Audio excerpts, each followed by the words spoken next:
Nesse vídeo nós vamos apresentar o que é sistemática e fazer um breve histórico de um período da sistemática ou do desenvolvimento epistemológico dessa disciplina que começa em Aristóteles e vai até o que nós definimos como escola evolutiva ou gradismo. Primeiro vamos tentar responder para vocês o que é sistemática. A sistemática, ela é uma disciplina da biologia que está preocupada em responder algumas questões relacionadas com a diversidade biológica. Questões tais como ela se originou, como nós podemos descrevê-la e como organizá-la. São questões que pertencem ao domínio teórico do que nós chamamos de sistemática. A sistemática tem como seu núcleo central a descrição da biota, ou seja, descrever as entidades que nós reconhecemos como distintas no nosso planeta. Outra preocupação da sistemática é compreender qual é a ordem subjacente dessa diversidade. Se existe uma organização natural, que obviamente existe, a sistemática se preocupa em recuperar isso usando métodos empíricos. Num nível um pouco mais abrangente, a sistemática se preocupa em entender quais são os processos inerentes dessas entidades ou quais são os processos envolvidos que geram essa ordem subjacente das entidades biológicas que nós nos propomos a descrever. E, finalmente, cabe à sistemática gerar um sistema geral de referência, um sistema que seja útil não só para biólogos ou para a comunidade como um todo, ou seja, um sistema de organização ou a chamada classificação dessas entidades biológicas. Então, esse é um apanhado geral ou uma representação geral do desenvolvimento da sistemática ao longo de sua existência. Então, a gente tem um período muito bem delimitado, chamado de período essencialista, e uma mudança de paradigma subsequente, em que essa visão essencialista ela é abandonada e a gente passa a crer que o mundo é de uma outra forma, e a gente vai entender qual foram essas mudanças. E aqui eu represento alguns personagens que participaram do desenvolvimento epistemológico da sistemática, contribuindo para o desenvolvimento de alguns conceitos que nós iremos abordar ao longo desse curso. E essa lista de personagens, ela obviamente é uma lista que é um sumário de muitos pesquisadores que contribuíram para o desenvolvimento dessa disciplina dentro da biologia. A gente começa com Aristóteles, não porque ele foi o primeiro a tentar responder aquelas perguntas que a gente fez logo no início, mas porque foi a pessoa que deixou uma documentação muito vasta sobre como ele pensava sobre a natureza. E para Aristóteles, a natureza era subdividida em categorias naturais que eram consideradas eternas, eram consideradas imutáveis e discretas. Elas eram eternas no sentido de que elas se perpetuavam ao longo da existência do planeta. Elas eram imutáveis porque ao longo da sua existência elas não sofriam modificações, e elas eram discretas no sentido de que elas eram muito bem delimitadas ou muito bem circunscritas, o que permitia a precisa identificação dessas entidades. Então, a noção de que as entidades naturais são eternas, imutáveis e discretas caracteriza o que nós chamamos de período do essencialismo aristotélico em biologia em geral e em sistemática em particular. Uma coisa que chama atenção na lógica de Aristóteles era como ele organizava isso e o quão lógico era a organização do seu universo. Então, em sua teorização sobre o universo, Aristóteles acreditava que existiam 4 princípios que regiam o nosso planeta. E eram os chamados princípios polares: quente, frio, úmido e seco, e a formação de conjunto entre esses elementos, por exemplo, quente e seco, quente e úmido, frio e seco, frio e úmido, eram passíveis de formar categorias no qual ele conseguia inserir todas as entidades que ele julgava eterna, imutável e discreta. Então a lógica aristotélica ela era muito forte, o que por mais que soe absurdo organizar o mundo dentro desses 4 princípios polares, o que é interessante no pensamento aristotélico era o quão lógico ele era e o quão ele funcionava, assumindo que os preceitos iniciais desse sistema eram verdadeiros. Já no começo do período essencialista, até boa parte dele, a gente tem essa visão, então, de que as coisas são totalmente estáveis na natureza. Já no final do seu período, que é um período muito longo, são mais de 1000 anos, começa a surgir lá por volta do século XVII algumas críticas a esse pensamento de que o mundo era constante e estável. A própria noção de fixação das espécies, que está presente na visão teológica cristã, ela surge no Gênesis, obviamente, né? Mas isso aí era uma ideia que já existia desde do idealismo platônico ou do essencialismo aristotélico. E vai caber a Darwin, na realidade, fazer com que as coisas mudem, ou questionar de forma um pouco mais efetiva esse paradigma essencialista que rege a história da biologia por muitos anos. Certo? Surge já no final do período essencialista algumas ideias de que as coisas não são tão imutáveis assim, e surge um período que nós definimos como esse fixismo, que muita gente acha que é a mesma coisa que período essencialismo. A diferença reside no seguinte: o essencialismo era uma doutrina sobre entidades naturais. Um triângulo nunca iria mudar para um quadrado, porque as suas essências eram totalmente distintas. A ideia do fixismo como uma forma de pensar nas entidades naturais e biológicas era uma doutrina que regia as relações causais de descendência. Então, um gato vai dar origem a outro gato e nunca vai dar origem a um cachorro. Por mais estranho que isso pareça, se a gente pensar um pouco sobre as ideias transformacionistas ou transmutacionistas que já estavam presentes logo no final do período essencialista, essa visão fixista, que é uma relação causal de descendência geracional, ela foi importante porque ela permitiu algumas coisas, principalmente no que nós chamamos de sistema naturae, ou a primeira forma de organizar nosso sistema biológico. Então, o fixismo, a ideia do fixismo era amplamente aceita por naturalistas e teólogos já durante o século XVIII, e ele criou um sistema muito propício para que Linnaeus pudesse, dentro da lógica aristotélica, não da lógica essencialista, mas da forma de organizar as coisas, criar o que nós chamamos de sistema naturae, que é o marco do nosso sistema de referência biológico que nós temos hoje. Então imaginem que você quisesse referenciar essas entidades, assumindo que elas transmutavam ao longo do tempo, que era uma visão que existia. Então, o fixismo foi importante nesse sentido. Ele montou o cenário propício para que Linnaeus criasse um sistema de referência que nós adotamos até hoje. Então, o sistema naturae é um marco do nosso primeiro sistema de referência organizado e usado amplamente, né? E ele tinha uma base aristotélica, não uma base essencialista, uma base lógica aristotélica. Então, a ideia de espécies binomiais, onde eu tenho espécies dentro de gênero, ou o próprio sistema de classificação, onde eu coloco gêneros dentro de família e assim por diante, isso tudo veio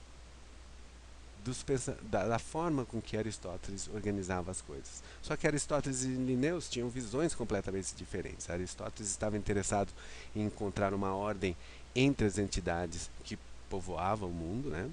Ao passo que Linnaeus estava mais interessado em criar um sistema de referência para as entidades naturais que também poderia ajudar a identificar essas entidades. Observe que nessa época a Europa recebia uma quantidade fabulosa de materiais que vinham da expansão econômica ou da expansão de colônias ao redor do mundo. Então, surge uma demanda de você tentar organizar todas aquelas novas coisas que apareciam nos museus da Europa. E foi dentro desse contexto, dentro de uma visão fixista também, que Linnaeus então cria o que nós chamamos de sistema naturae. Outro movimento que é um pouco confundido com a visão essencialista é o tipologismo. O tipologismo foi muito desenvolvido na Alemanha como uma ideologia de procedimento científico, e os proponentes do tipologismo acreditavam que os organismos eram fenômenos estruturais, passíveis de reconhecimento, tá? E que esses estudos, os estudos comparativos, tentavam, ou o estudo dessas entidades naturais, tentavam reconstruir ou identificar os chamados elementos típicos, que eram as coisas que definiam aquelas entidades. Então existiam dois níveis hierárquicos bem distintos aí. O que era chamado de Gestalt era a noção de que existe uma conformação crucial e oculta na natureza, de forma bem abstrata, né? E que dentro dessa natureza existem elementos que possuem, que foi definido como Bauplan, que era um plano ideal expresso pelos elementos básicos ou pelos elementos tipológicos disso. O que isso quer dizer? O tipologismo era uma coisa operacional. Então existe um erro historiográfico de achar que tipologismo é igual a essencialismo e que o tipo é igual a uma entidade invariável. Não era bem isso. Tá? Isso está expresso, por exemplo, nos relatos ou nas reconstruções históricas de Mayr, que perpetuou e foi passado por outros autores, né? O tipologismo era apenas um método, tá, que tentava reconhecer essas entidades e que não requer que essas entidades sejam totalmente discretas ou imutáveis. Tá? E os tipos, ou esses elementos tipológicos, eles eram abstrações matemáticas e operacionais para identificar. Então, se você olha os trabalhos de Goethe e de outros tipologistas, eles estavam em busca de definir em abstrações matemáticas e abstratas qual eram os elementos dessas entidades que eram reconhecidas. Então, isso é tipologismo, e isso não é a visão essencialista, que é uma visão que requer que você acredite que as entidades naturais são eternas, imutáveis e discretas. Então, o tipologismo era basicamente um instrumento para fazer uma classificação ou sistemática, e também não estava preocupado em discutir fenômenos evolutivos, embora ela não rejeitava nem aceitava teorias causais de descendência. Mas isso porque o programa, na realidade, a ideia dos proponentes do tipologismo era simplesmente trabalhar com uma outra dimensão teórica, era identificar os elementos que caracterizam essas entidades. Não interessava saber como elas evoluíam, como elas estavam relacionadas. Então, o que é importante aqui é notar que o essencialismo biológico, o essencialismo aristotélico é uma coisa, e que tipologismo e fixismo, embora estejam dentro do período essencialista de alguma forma, eles não são sinônimos de forma de pensamento com relação às entidades biológicas. No meio, já no final do período essencialista, existe uma série de ideias que tentam explicar as modificações das entidades biológicas. Darwin não foi o primeiro a propor que as coisas biológicas, que as entidades biológicas mudam. Ele foi o primeiro a propor, talvez, um mecanismo lógico de evolução biológica. Mas se a gente olhar, por exemplo, as teorias de Lamarck e de Saint-Hilaire, eram teorias que propunham modificações que depois, historicamente, a gente viu que não fariam muito sentido, mas elas existiam. E algumas delas são conhecidas por vocês. Por exemplo, Lamarck formulava que a teoria que explicaria a mudança dos indivíduos era regida pela ideia de que os seres vivos iam se modificando ao longo do tempo por caracteres que eram adquiridos, e esses caracteres eram obtidos por influência do ambiente e então passados de geração a geração. Para Saint-Hilaire, que definiu o geofrismo, por exemplo, o ambiente promovia diretamente as modificações nos organismos. Então ele difere do Lamarck no sentido de que para esse as mudanças eram de hábitos e era o que induzia as mudanças nos organismos. Bom, então surge Darwin na história, e a Darwin a gente acredita a mudança de paradigma. Então Darwin, ele não foi a pessoa que disse que as coisas mudam ao longo do tempo, que há evolução. Ele foi a pessoa que propôs um mecanismo lógico de mudança biológica. Esse mecanismo, ou a teoria dele, é conhecida como teoria de seleção natural. E essa teoria demorou a ser aceita porque ela requer que a gente tenha compreensão de alguns elementos que talvez na época eram difíceis de ser aceitos pela comunidade científica e também para o público em geral. Então, o que é seleção natural? Quais são os elementos que atuam nessa teoria? Então, a seleção natural ela requer algumas coisas. Ela requer, em primeiro lugar, que haja variabilidade. Então, ela requer que você tenha a noção de que as entidades naturais elas possuem uma variação, elas não são uniformes. A teoria de seleção natural requer que, em cima dessa variabilidade, atue o que nós chamamos de pressão seletiva.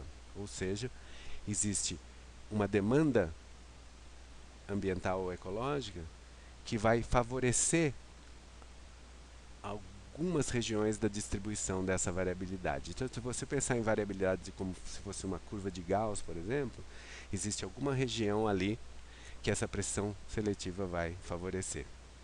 E ao favorecer, esses elementos vão ser aqueles que vão participar dos mecanismos de herança mais efetivamente. Então, eu requer variabilidade, requer pressão seletiva e requer um mecanismo de herança. Esses três elementos possibilitam o que nós hoje entendemos como descendência com modificação. Então, isso é seleção natural. E, na época de Darwin, todos os componentes, ou pelo menos esses três componentes, eles não eram muito bem compreendidos. E isso foi o responsável pelo tempo que foi necessário para que as coisas mudassem, ou para que as teorias, ou a teoria fosse aceita. Mas a aceitação dessa teoria, ela muda completamente a nossa visão sobre as entidades biológicas. E agora a gente vai discutir algumas delas. A primeira delas é o rompimento, então, dessa visão essencialista, né? A visão de que as entidades naturais são eternas, imutáveis e discretas, foi substituída por uma visão de que, na realidade, as entidades biológicas elas estão restritas no espaço e no tempo e se modificam ao longo desse tempo. E que as categorias ou as entidades biológicas, elas talvez não sejam tão discretas ou facilmente circunscritas como se acreditava dentro de uma visão essencialista. Então essa é a primeira modificação. A segunda delas, e igualmente importante, é a visão de que as entidades físicas e químicas ou não biológicas do nosso planeta são completamente diferentes das entidades biológicas. E por que elas são diferentes? Imaginem você que um átomo de hidrogênio possui uma série de características que o define como átomo de hidrogênio, independentemente da origem no tempo e no espaço desse átomo de hidrogênio. Então, se eu tenho um átomo de hidrogênio hoje que surgiu de uma determinada forma, e eu tenho um átomo de hidrogênio que surgiu há 10 milhões de anos atrás por uma forma diferente, contanto que esse átomo hoje possua as características que nós usamos para definir um átomo de hidrogênio, isso será um átomo de hidrogênio. Porque a definição ou o reconhecimento dessas entidades não biológicas independem do tempo e do espaço. Entidades biológicas não. As entidades biológicas elas são restritas no espaço e no tempo. Então, se eu hoje vou a um planeta muito distante e encontro um organismo que tem a mesma característica de Homo sapiens, que eu reconheço como Homo sapiens, mas que surgiu num tempo diferente, num espaço completamente diferente do que a nossa espécie surgiu, por mais que ela seja idêntica e possua os mesmos atributos da nossa espécie, ela não é a mesma coisa. Porque para entidades biológicas, tempo e espaço são componentes que são usados para definir, ao passo que para as outras entidades não biológicas isso não é necessário. Outra coisa interessante foi, ou outra mudança de paradigma, é que as entidades biológicas que hoje nós reconhecemos, elas estão conectadas por relações de ancestrais e descendentes. Então a noção de relacionamento genealógico ou relacionamento filogenético é consequência da visão darwinista. E com isso vem a ideia de que talvez exista uma forma de eu representar essas relações entre esses organismos, que é o que nós chamamos hoje de árvores filogenéticas. Então, se existe essa relação de ancestral e descendente entre linhagens, talvez eu possa representá-las de uma forma gráfica, um modelo gráfico. E se eu posso fazer isso, então vamos buscar métodos que nos permitam fazer isso. E finalmente, e muito importante, foi a necessidade de agora eu adequar um sistema de referência para as entidades biológicas que seja compatível com as propriedades desse sistema. Um sistema que ele é mutável, que ele não é eterno e que ele possui relações de ancestrais e descendentes entre as suas entidades. Então, isso é uma tabela periódica simples que talvez, e eu acredito que seja adequada para referenciar elementos químicos e que pode ser totalmente inapropriado para que nós colocássemos entidades biológicas num formato como esse. Então, sistemas de referência, eles possuem algumas características que estão relacionadas com a propriedade desse sistema. Então, quais são as propriedades desejáveis de um sistema de referência? Um sistema de referência, como é uma tabela periódica simples, como é o seu guarda-roupa, como é a forma com que você organiza os seus arquivos dentro do seu computador, ele deve permitir que você insira e retire informação da forma mais eficiente possível. Esse sistema de referência ele tem que refletir e se adequar às propriedades do sistema. E ele deve facilitar a comunicação entre as diferentes áreas de domínio de conhecimento. Então, agora, se eu mudo a minha visão do mundo biológico e eu admito a esse sistema coisas que eu não admitia antes, e uma delas é a relação de parentesco, agora há a necessidade de eu incorporar uma série de elementos nesse sistema de referência que seja compatível com a natureza do sistema que eu quero referenciar. E a coisa mais imediata que nós observamos que deve ser incorporada a esse sistema de referência seria as relações de parentesco, as relações entre essas entidades.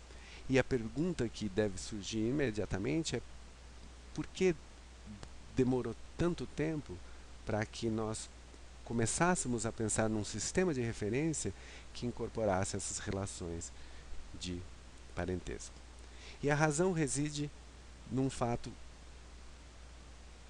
que está relacionado com a história da ciência ou com a filosofia da ciência.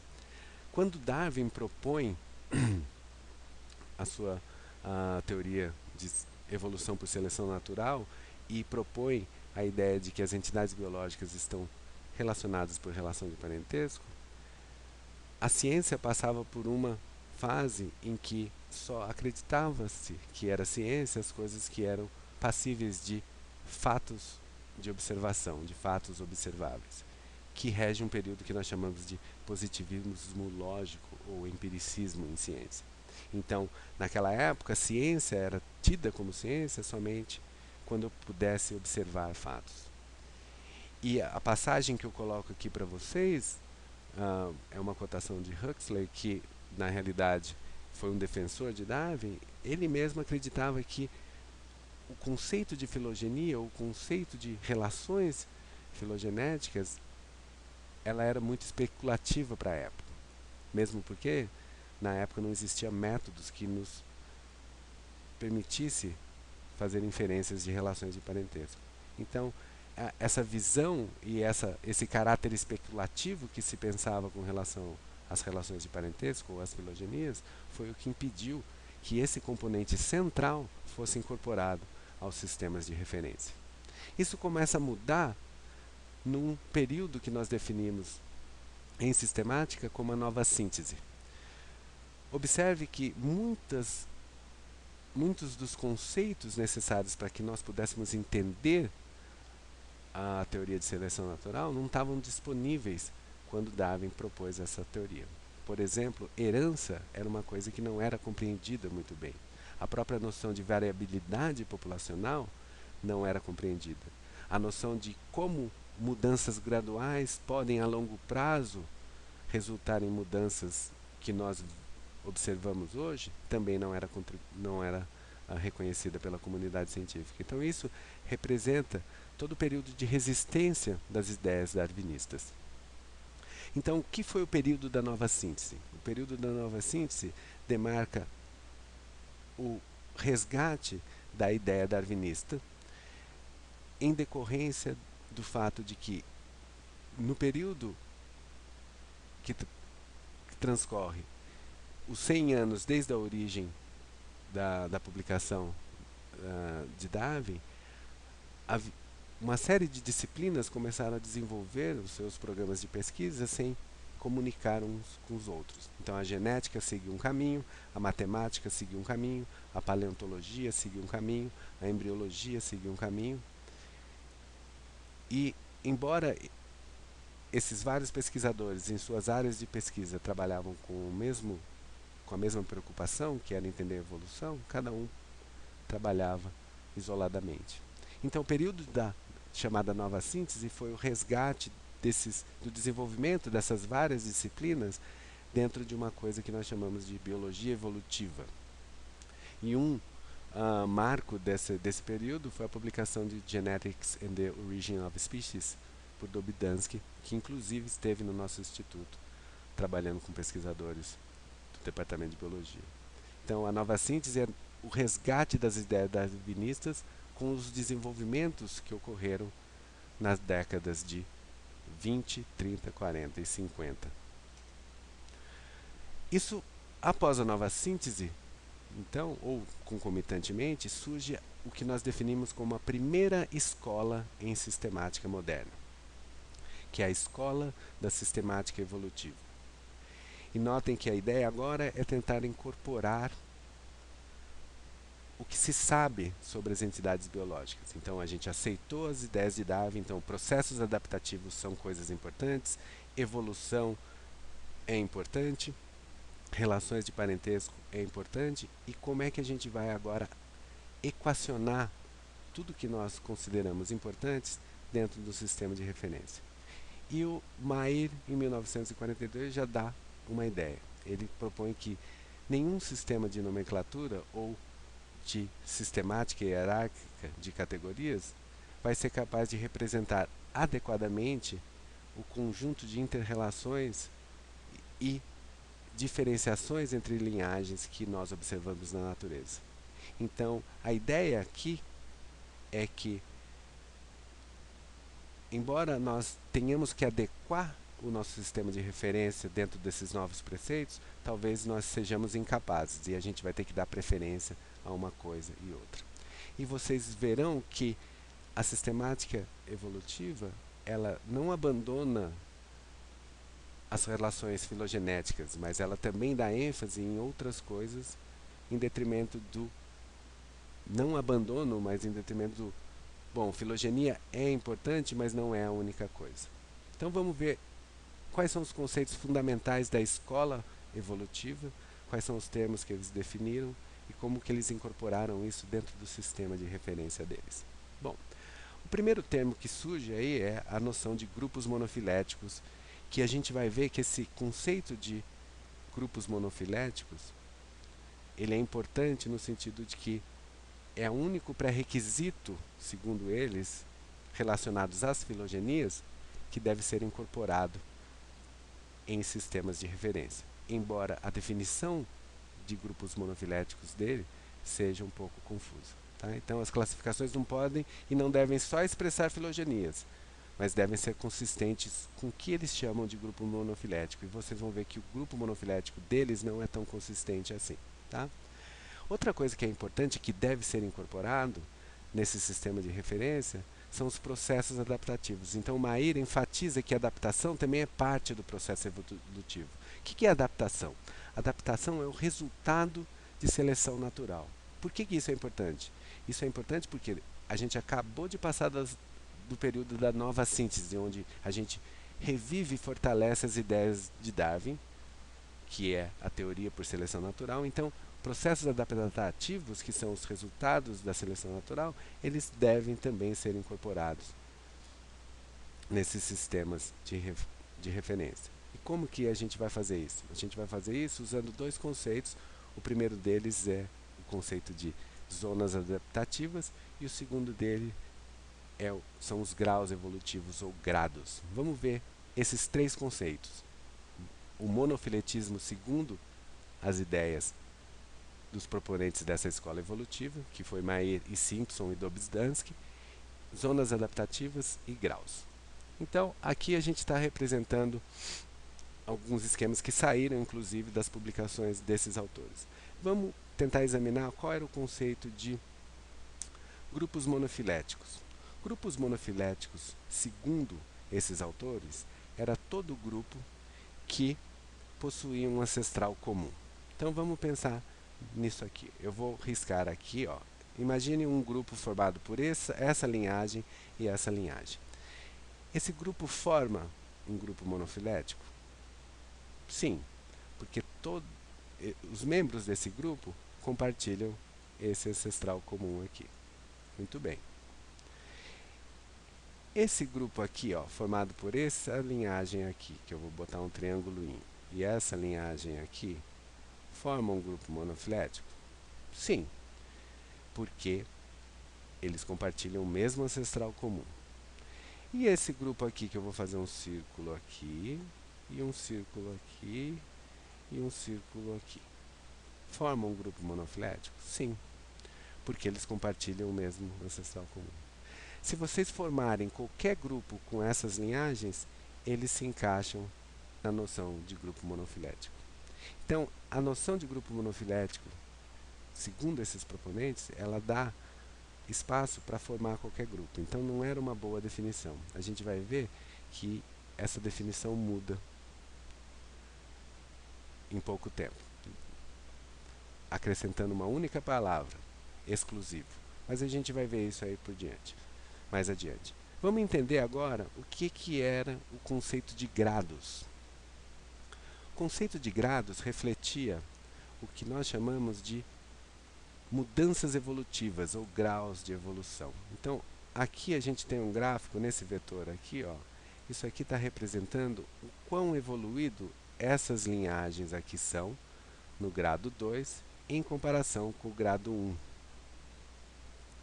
Então, essa é a noção de grado. São níveis de evolução. Um é mais evoluído que o outro. Aqui, isso aqui está representado num outro eixo. Aqui, as mudanças evolutivas estão nesse sentido aqui. Então, essas linhagens aqui, ó, possuem um grau mais evoluído do que essa linhagem. O que são zonas adaptativas e qual é a relação entre zonas adaptativas e grados? Notem o seguinte, ó, esse grado aqui está associado a essa zona adaptativa, ao passo que esse grado aqui está associado a essa zona adaptativa. Então, via de regra, grados distintos estão associados a zonas adaptativas distintas. O que são zonas adaptativas? Zonas adaptativas são lugares ou ambientes que possuem pressões seletivas distintas. Então, o que eu represento aqui imagina que eu tenho uma linhagem ancestral que passa ou invade uma nova zona adaptativa. Essa zona adaptativa impinge uma série de pressões seletivas distintas. Essas pressões seletivas vão selecionar, obviamente, e moldar a evolução do grupo, gerando o que nós chamamos de grado. Então, o que é o grado? O grado é o resultado da ação de processos adaptativos dentro de uma zona adaptativa. É super simples. E a ideia é incorporar essa noção tanto de grupos monofiléticos, por mais que ele seja ambíguo, de graus evolutivos e zonas adaptativas dentro de uma classificação. Como que isso era feito? Aqui tem um exemplo, por exemplo, de uma classificação para todas as linhagens conhecidas na época. E esses grupos criados, eles obedecem a essas premissas do gradismo ou da sistemática evolutiva. Então eu tenho plante aqui, né, que são as plantas, eu tenho os fungos e tenho os animais, eu tenho os níveis de organização ou de grados nesse eixo aqui, e aqui eu tenho uma explicação do quais eram as zonas adaptativas. Então aqui a zona adaptativa desse eixo aqui era a fotossíntese, a zona adaptativa dessa zona aqui era a absorção, e dessa zona adaptativa aqui, ó, era a ingestão. Então esse é um tipo de classificação baseada nos preceitos da sistemática evolutiva. Aqui um talvez mais conhecido para vocês. Olha só, o grupo peixes, ele era um grupo caracterizado por viver numa zona adaptativa distinta, que era a água, e possuir uma série de características distintas ou uma série de atributos morfológicos que definem o grado. Só que notem que peixes é formado por uma série de linhagens que possuem um ancestral que também é compartilhado por outras linhagens que a gente não chama de peixe. A mesma é a noção de répteis. Répteis inclui animais que são terrestres, que botam ovo, que invadiram o ambiente terrestre, etc. e tal, então estão numa zona adaptativa, só que excluem um grupo muito próximo, que são as aves, que também, na realidade, hoje são considerados como parte do que nós chamávamos antigamente de répteis. Então, essas noções desses grupos, como Reptilia, que era um grupo que eu estudei quando eu fazia a graduação, ou Piscis, que era uma classe de vertebrata que eu estudei, eram noções gradistas da evolução. O interessante aqui é notar o seguinte, que não existe método para definir zonas adaptativas, nem definir os diversos graus. Então, essa escola aí, ela era demarcada por um excesso de autoritarismo, porque ficava a cargo do pesquisador, conhecedor do grupo, definir quais eram os caracteres mais importantes, que definiam os grados, quais eram as zonas adaptativas. O conceito de zona adaptativa, ele é difícil, eu não tenho um método para você identificar uma zona adaptativa.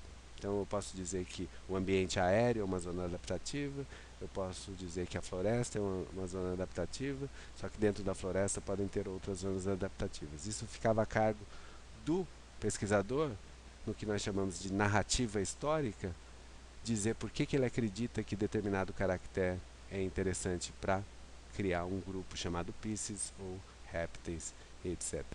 Então, isso é um apanhado geral dessas escolas.